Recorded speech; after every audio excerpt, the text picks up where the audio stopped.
1.3 की थ्योरी दे रहे हैं। एक इसमें जो कंसेप्ट आ रहा है वो आ रहा है सबसेट का।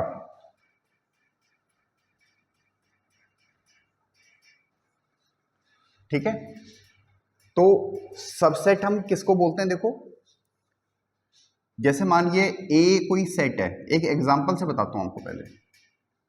जैसे मानिए ए कोई सेट है, 1 2 3 इसके मेंबर है।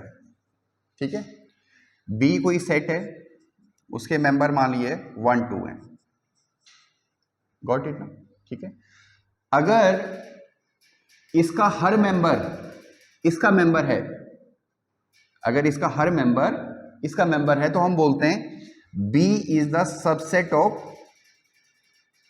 इस तरह का निशान है, सबसेट ऑफ ए। समझ आ रहा नहीं आ रहा?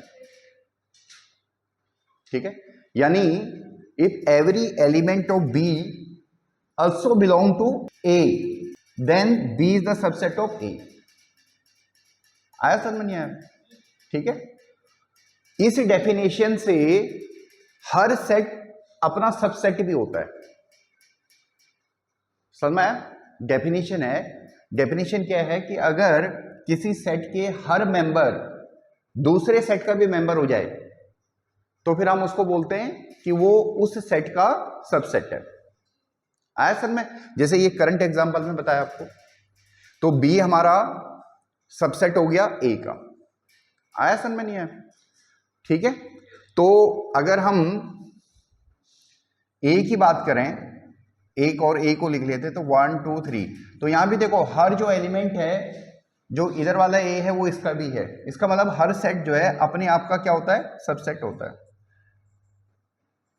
अरे गॉट माय पॉइंट ना? ठीक है, आ रहा है क्लियर है? हाँ, इक्वल भी हो गए, मगर सबसेट की डेफिनेशन में तो आ ही गए ना। यू गॉट माय पॉइंट ना?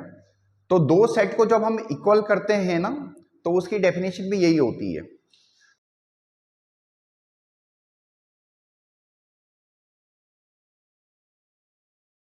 कि अगर B is the subset of A और A is the subset of B, अगर ये दोनों कंडीशन फुलफिल हो जाती हैं, तो फिर हम बोलते हैं A इक्वल टू B। आया सर में? नहीं आया? अगर A is the subset of B और B is the subset of A, ठीक है, तो अगर ये दोनों फुलफिल हो जाते तो हम बोलते हैं A इक्वल टू B है। क्लियर है? नहीं क्लियर है? ठीक है, अब दो, जैसे ही हमने सेट A बोला, अच्छा यहां पे एक चीज और देखो, एक मेंबर हम किसी का भी हम फाई लिख सकते हैं, यानी कुछ नहीं है लिख सकते हैं। हाँ या ना? जैसे मान लिया मेरे पास कुछ भी पैसे नहीं है, तो मैं ये तो बोल सकता हूं ना मेरे पास 0 रुपये हैं। अरे हाँ या ना? यानी जो फाई होता है वो बाय डिफॉल्ट हर एक सेट का सबसेट हो जाता है। आ रहा नहीं आ रहा सर में? जो फाई होता है बाय डिफॉल्ट वो हर एक सेट का सबसेट हो जाता है।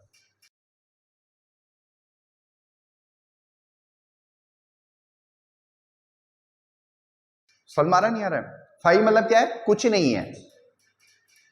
हाँ या ना? अब जैसे मानिए मेरे पास 5 रुपए हैं और साथ में मैंने लिखा 5 + 0 रुपये हैं, तो 0 बोल के भी कोई इंपॉर्टेंस नहीं है। वैसे ही हमें मैथमेटिकली इसकी रिक्वायरमेंट होती है। ठीक है, तो हमने लिखा कि फाई भी एक सबसेट है। समझ में आया? क्लियर है? इसमें कोई दिक्कत है? पक्का?